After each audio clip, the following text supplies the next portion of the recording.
Tough financial times loom ahead for the country's judiciary.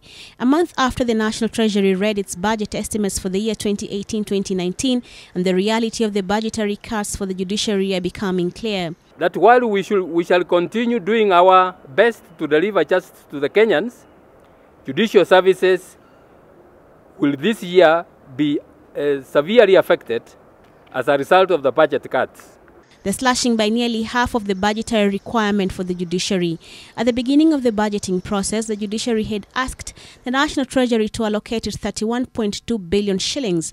Of this amount, 19.8 billion shillings would go towards recurrent expenditure, 11.4 billion shillings will be spent on development projects, while the JSC itself would use 891 million shillings.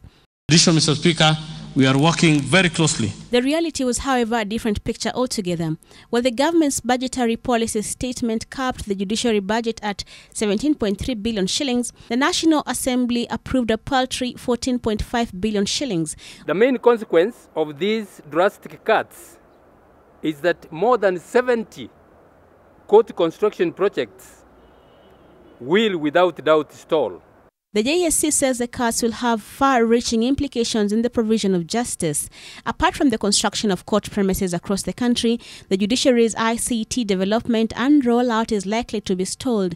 But perhaps the most critical area of focus will be the slowing down of the judiciary's ambitious project of clearing the backlog of cases. The strategy we had for the judiciary was to move judges and magistrates across the country to stations where the backlogs are heavy and for them to clear. And we were set and clear that we were going to clear those backlogs before the end of the year.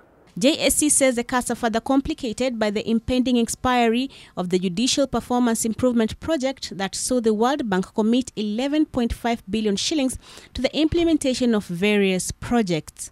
Well, according to the JSC, what is more surprising is the government's unwillingness to agree to the extension of loan facilities from the World Bank, a situation that JSC says could help mitigate the financial difficulties that the judiciary is likely to experience in this financial year.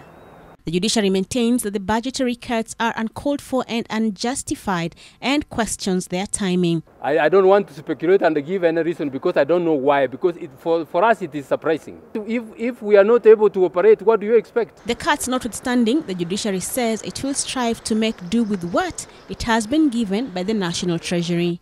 Brenda Wanga, NTV.